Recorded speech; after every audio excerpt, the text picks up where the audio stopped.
This is Dave McCain with the Right True Genealogy doing a follow-up video on the video about the first cousin once removed being tested. So if you look at this, this is where we were before. There was an A1732 and an A1733. So if you want to, I'll link it in the card at the top of this page. If you want to watch that video before you finish this one, that's fine. And it also will be at the end of the video in the FTDNA video playlist. If you notice here, we now have a person who is tested at A1732 and all hash bars here.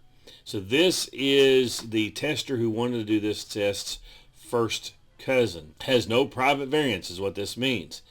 This person has the A1732 and doesn't have the A1733. What ended up happening in this particular individual's test line is it shows that his grandfather, this tester's grandfather, also had the A1732 and the ones above it. His father's line has this A1733 and his cousin's father does not have that. That's what we've discovered here with this test.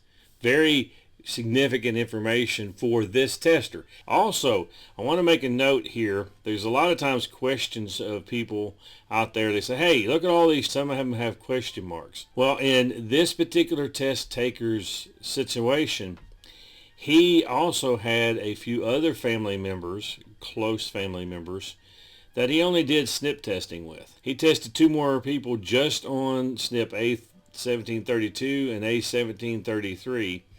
And there's two more individuals, his father and a brother, to be candid here, that tested positive for these two SNPs. So for this SNP and this SNP when he did this testing. That's why you see this. The other two flags are actually he and his son. And so, yeah, did you have to do that level of testing? Do you have to do your brother? Do you have to do your dad? It's not necessary. This is additional information. If you have the funds available and you're wanting to break up, it's to you finding that terminal SNP and breaking it up.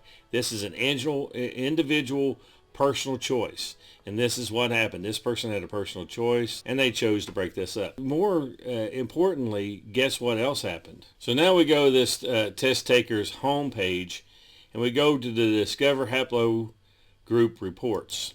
This is a significant change that took place for this individual. This person has been wanting a little more refined Haplo story. And in order to do that, this individual wants to test the closest relatives that will break up any SNP block that exists. And when they did this test, this is what took place. Again, this is first cousins. Shouldn't have to do this always. This first cousin did break it. Sometimes the first cousin does not break it up, and that's okay. What you need to do is decide what your test project is, what you want to do, what you want to accomplish, and do you need to get this finite. We've done plenty of testers in this area that have broken up into blocks of SNPs. But for this particular case, this individual wants to break every SNP up, and particularly his own personal SNPs. When did it form? Did it form in him? Did it form in his father? Did it form in his grandfather? So as of now, as of showing this, we have two categories here.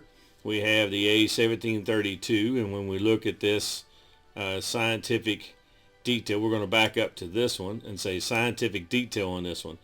It now states that this particular SNP, by a mean standpoint, was formed in 1844. Now, when they were combined, it used to be 1904 for the two SNPs formed.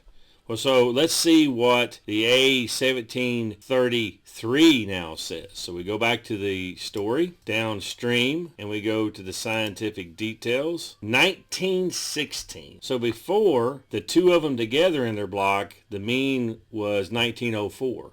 And now we have an 1844 for A1732, and we have a mean of 1916 for the A1733. Now, based on the fact of when this tester's father was born, this is a lot closer to where you would expect that data to be. What he wants to do is he has additional testing. He wants to do another test, find someone that actually breaks it up one more notch to see really where the A1732 was actually formed The purpose of this video is to show you that splits happen. You can make them happen. In this case, it was first cousins, which is pretty close, and some people don't suggest you do a first cousin. But if the funds are there and the desire is there, there's nothing wrong with doing the person. Most of us do like encouraging you to do higher levels and keep developing the tree around you to go upstream. In this case, the person wanted to know the downstream first before they ever did the upstream. If you like this kind of content, please consider subscribing right here or watching some of these other videos.